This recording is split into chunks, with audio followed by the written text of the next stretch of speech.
Hello viewers, পরীর রাজা পরিচালন চ্যানেলে আপনাদের সবাইকে স্বাগত।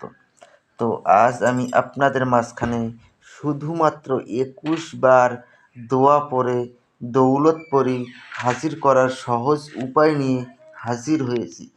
এই দৌলত পরি যদি একবার সাধক হাজির করতে পারে, ওর ঘরে বেসাত ধন দৌলত এই দৌলত পরি ঘরের মধ্যে রেখে দিবে।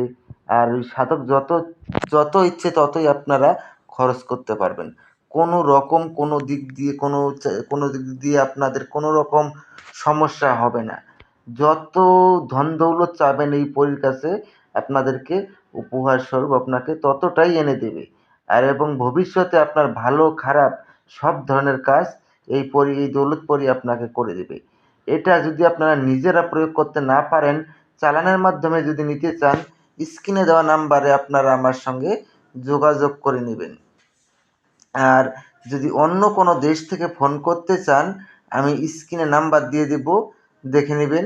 এই নাম্বারে আপনারা যোগাযোগ করে নেবেন, তাহলে পরেই হবে। আমি আপনাদেরকে বলবো, যদি আপনারা এটার প্রয়োগ নিজে করতে চান, কিভাবে করবেন আমি আপনাদেরকে বিস্তারিতভাবে বুঝিয়ে বলে দেব। তার আগে আমি আপনাদেরকে একটাই রিকোয়েস্ট করব, এই সাধনা করার পূর্বে আপনারা আমার কাছ থেকে কমেন্টে অনুমতি নিয়ে নেবেন। অনুমতি ব্যতীত যদি আপনারা কাজ করেন, তাহলে কিন্তু আপনাদের কাজ হবে না। অনুমতির জন্য আমার চ্যানেলটাকে সাবস্ক্রাইব করবেন, লাইক করবেন, শেয়ার করবেন আপনাদের বন্ধুদের মাঝখানে। তারপরে কমেন্টে অনুমতি চাইবেন, আমি আপনাদেরকে অনুমতি দিয়ে দেব। যদি কারণবশত আমি আপনাদেরকে কমেন্টে রিপ্লাই দিতে নাও পারি, কমেন্টে অনুমতি চাইলেই আপনারা অনুমতি অটোমেটিক পেয়ে যাবেন।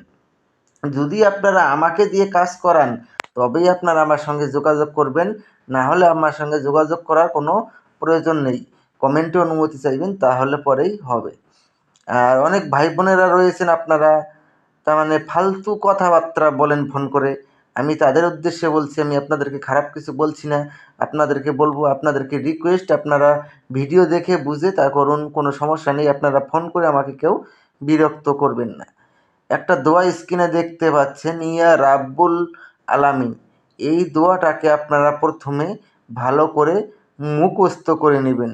এই দোয়াটা যখন মুখস্থ হয়ে যাবে, তারপরে আপনারা যদি হিন্দুরা হন তাহলে মন্দিরে আপনাদের সামর্থ্য অনুযায়ী দান করবেন, আর মুসলিম হলে আপনারা মসজিদে আপনাদের সামর্থ্য অনুযায়ী আপনারা দান করবেন। দান করার পরে এটা যে কোনো বৃহস্পতি বা দিনের বেলা আপনারা এটাকে 711 বার জপ করে এটা সিদ্ধি করে নেবেন। সিদ্ধি করে নেওয়ার পরে তারপরের দিন শুক্রবার রাত 10টার সময় আপনারা গোলাপ ফুলের মালা ব্যবস্থা করে নেবেন। চামেলি তেলের প্রদীপ, সবুজ রঙের আসন, হীনা সুগন্ধি, লোবানের ধুনি আর একটা তসবির মালা, এই কয়েকটা জিনিস আপনারা সংগ্রহ করে নিয়ে আপনারা পশ্চিম মুখে বসে তসবির মালা দিয়ে এই দোয়াটাকে আপনারা 21 বার জপ করবেন। 21 বার জপ করার সঙ্গেই আপনার সামনে দৌলতপরি বেসাত ধন দৌলত নিয়ে আপনার সামনে প্রকট হয়ে যাবে।